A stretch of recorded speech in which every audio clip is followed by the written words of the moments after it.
CVR method అయినటువంటి మట్టి ద్రావణం మరియు చౌహాన్ క్యూ మెథడ్ అయినటువంటి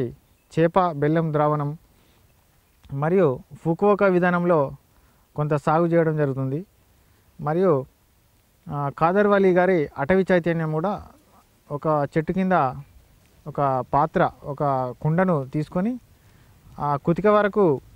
దాన్ని పూడ్చిపెట్టేసి అందులో 1/4 కిలో పప్పు ధాన్యాల పిండి, ఒక 1/4 కిలో చిరుధాన్యాల పిండి, ఒక 50 గ్రాముల తాటి బెల్లం కానీ లేదా నల్ల బెల్లం కానీ వేసి అందులో నిండా నీరు నింపి 5 నుంచి 7 రోజులు దానికి ఉదయం సాయంత్రం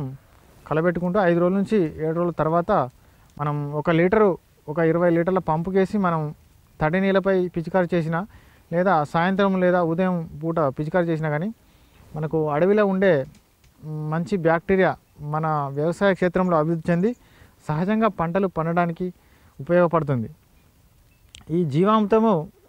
ఈ ప్రకృతి వ్యవసాయానికి గుండెకాయ లాంటిది. ఈ అటవీ చైతన్యానికి సంబంధించిన వస్తువులు మనకు అడవి మట్టి ఒక గుప్పెడు కావాల్సి ఉంటుంది.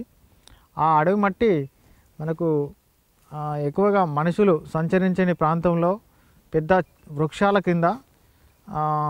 చిన్న చిన్న వేర్ల దగ్గర ఆకు పొరల కింద కొంత మట్టిని సేకరించుకొని దాన్ని మనకు నీడలో దాచుకొని ఇది తయారు చేసుకునేటప్పుడు ఒక గుప్పెడు దానిలో మొదటిసారి వేసుకొని మిగతాది చిరుధాన్యాలు పప్పుధాన్యాల పిండి 1/4 కిలో 50 గ్రాముల తాటి బెల్లం కానీ లేదా నల్ల బెల్లం కానీ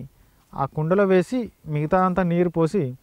మనం ఉదయం సాయంత్రం కలియ తిప్పేసి పైన ఒక చిప్ప లాంటిది ఏదైనా మూత పెట్టేసి మనం 7 రోజుల తర్వాత మనం దాన్ని ఒక పంపుకు 1 లీటర్ చొప్పున కలిపి పిచికారి చేయవచ్చు. లేదా జీవామృతంలో కలిపి మనం సూక్ష్మ సేద్యం ద్వారా కానీ లేదా కాలువ ద్వారా ఇచ్చి వరి పంటలకు కానీ కాలువ ద్వారా ఇచ్చినట్టయితే మనకు మంచి బ్యాక్టీరియా అభివృద్ధి చెంది సహజంగా మొక్కలకు పచ్చదనం అందించే అవకాశం ఉంటుంది. అన్ని పంటలకు ఈ అటవీ చైతన్యాన్ని వాడవచ్చు.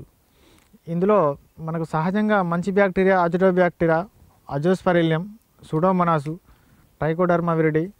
ఫాస్ఫేట్ సాల్యుబిలైజింగ్ బ్యాక్టీరియా ఇట్లాంటి మంచి చేసే బ్యాక్టీరియాలు చాలా అభివృద్ధి చెంది కోట్ల సంఖ్యలో అభివృద్ధి చెంది మనకు పంటలు సహజంగా పండడానికి అవకాశం ఉంటుంది.